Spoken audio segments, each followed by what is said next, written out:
You wake up. You reach for your phone before your feet even touch the floor.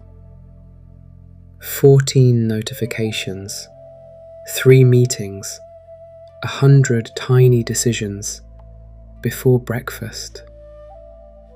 500 years ago, a Zen monk in Kyoto woke up to the same dawn.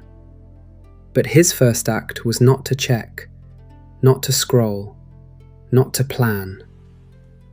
He made tea, just tea. And in that single act, he practiced everything Zen had ever taught him. The Japanese tea ceremony, Chadō, is not really about tea. It's about what happens when you remove everything that isn't necessary.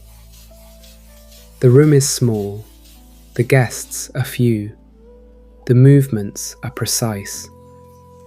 Every gesture, how you hold the cup, how you turn it, how you drink, follows a pattern refined over 4 centuries. Not for perfection, but for presence.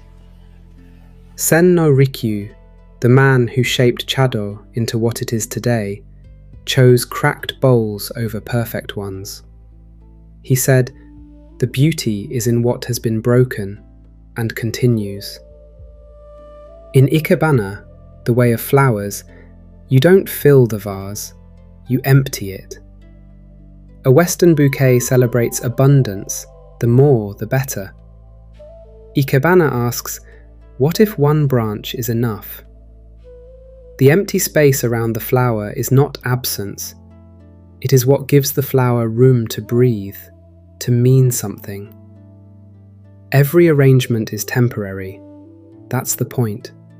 You learn to love something that won't last. And in that, you practice letting go, one petal at a time. Karesansui, the dry landscape garden. No water, no trees, just rock and raked gravel. The most famous, Ryoanji in Kyoto, has 15 stones, but from any angle, you can only see 14. There is always one hidden. The garden doesn't give you everything. It asks you to sit with not knowing, and to find peace in what you can. Each morning, the gravel is raked again, not because it was wrong, but because the practice itself is the point. Tea, flowers, stone. 3 different materials, but the same lesson. When you give yourself completely to one thing, the noise stops. Modern neuroscience calls it the default mode network, the part of your brain that wanders, worries, replays, and plans when you're not focused on anything specific. It's the voice that says, what if?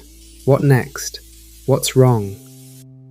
Research shows that repetitive, focused, single-task actions, the kind built into every Zen art, quiet this network.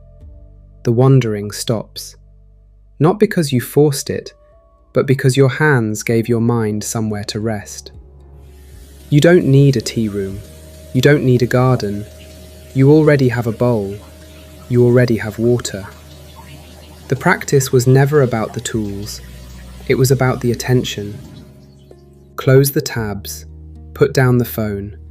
Pick one thing, give it everything.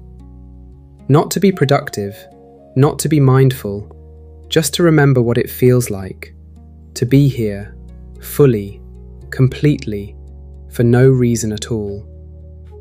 The bowl is empty now, the tea is gone, but something remains, a quietness that was always there, waiting for you to stop long enough to hear it.